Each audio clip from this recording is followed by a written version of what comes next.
Assalamualaikum warahmatullahi wabarakatuh. Perkenalkan, nama saya Iqbal Ramadan. Saya mahasiswa Pendidikan Kimia Universitas Islam Negeri Syarif Hidayatullah Jakarta. Ya, tujuan dari pembuatan video ini adalah memenuhi tugas praktikum fisika dasar tentang alat ukur dasar. Saya akan menjelaskan di video kali ini tentang penggunaan alat ukur dasar. 1. Tujuan praktikum kali ini, mahasiswa dapat menggunakan alat ukur dasar fisika dengan baik dan benar serta sesuai standar. 2. Mahasiswa dapat mengetahui prinsip kerja alat ukur dasar fisika. 3. Mahasiswa dapat mengukur benda dengan alat ukur yang sesuai. 4. Mahasiswa dapat menemukan ketelitian dan batas ukur dari setiap alat tersebut. Langsung saja ke videonya kali ini.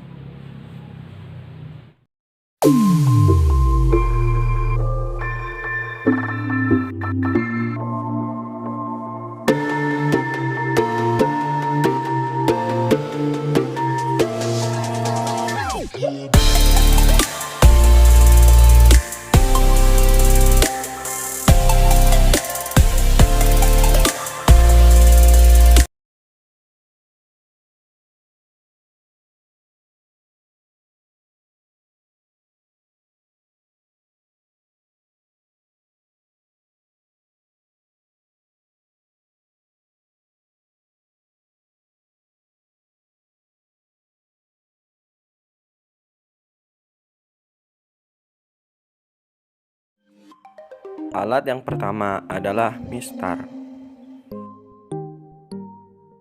Mistar atau penggaris adalah sebuah alat ukur atau alat bantu membuat garis lurus yang sering digunakan dalam kehidupan sehari-hari. Cara penggunaan: 1. Sebelum melakukan percobaan dan pengukuran, lakukan pengenolan pada mistar yang akan digunakan. 2. Tempatkan mistar sejajar dengan salah satu benda. Ketiga, perhatikan ujung benda lainnya, kemudian baca skala yang tertera. 4.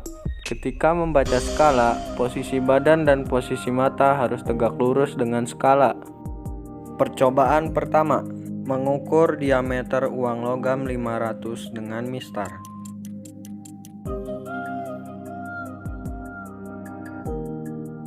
Kedua, jangka sorong. Jangka sorong adalah alat ukur panjang yang digunakan untuk mengukur diameter benda atau ketebalan benda. Jangka sorong sering disebut vernier caliper. Cara penggunaan: 1.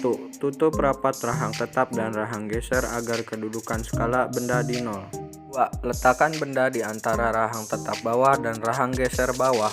3. Lihat skala utama. Skala utama yang digunakan dalam pengukuran adalah garis yang paling dekat dengan angka 0 skala Nonius. 4. Lihat skala Nonius. Skala Nonius yang digunakan adalah garis skala Nonius yang berhimpitan dengan skala utama.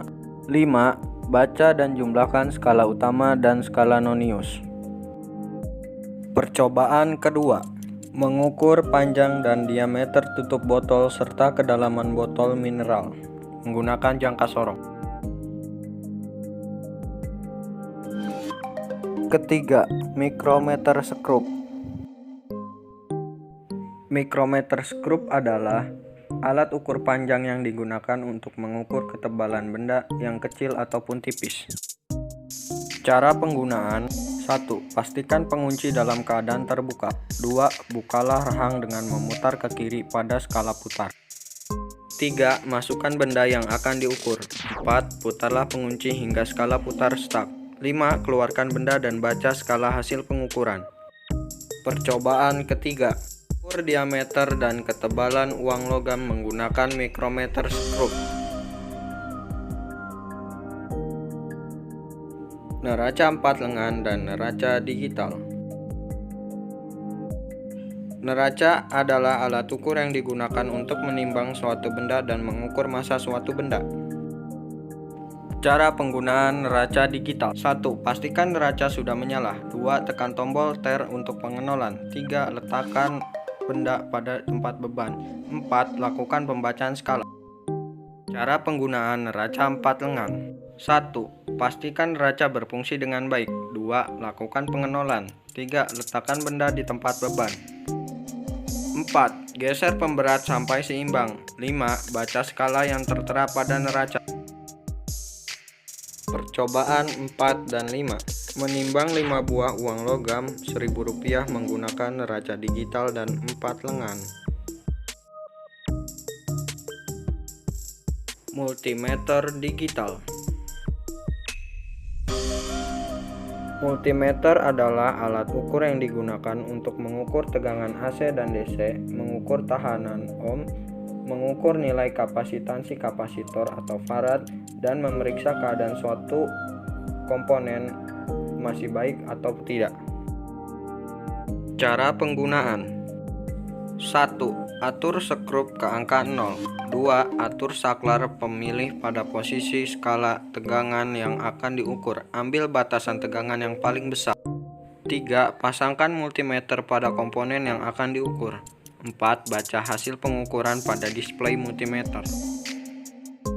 Percobaan ke-6. Rangkaian dipasang seri dan paralel. Ukur arus di setiap resistor. Stopwatch analog. Stopwatch merupakan alat ukur yang sederhana, digunakan menghitung waktu secara jangka pendek dan tidak berkelanjutan. Cara penggunaan. Ada satu tombol di bagian atas yang digunakan untuk memulai dan menghentikan, mereset stopwatch. Jika stopwatch sudah pada posisi 0, maka tekan tombol satu kali, tandanya memulai. Jika ditekan satu kali lagi, tandanya berhenti. Jika tombol ditahan, maka mereset. Ya, pada praktikum kali ini terdapat 3 variabel. Variabel yang pertama adalah variabel terikat. Variabel yang kedua adalah variabel kontrol. Variabel yang ketiga adalah variabel bebas. Variabel terikat. Variabel terikat adalah hasil pengukuran dari alat ukur tersebut. Variabel kontrol. Variabel kontrol adalah alat ukur yang digunakan. Variabel bebas. Variabel bebas adalah objek yang diukur.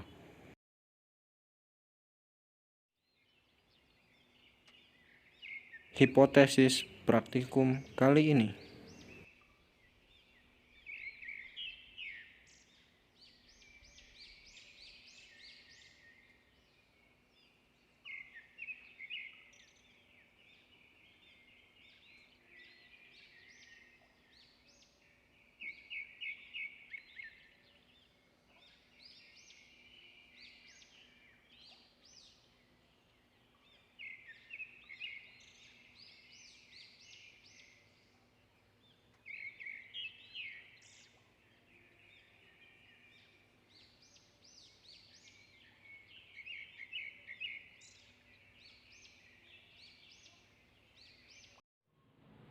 Mungkin itu saja video dari saya, kurang lebihnya mohon maaf.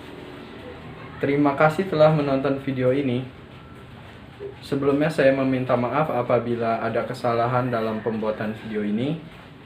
Akhirul kalam, billahi taufiq wa hidayah. Wassalamualaikum warahmatullahi wabarakatuh.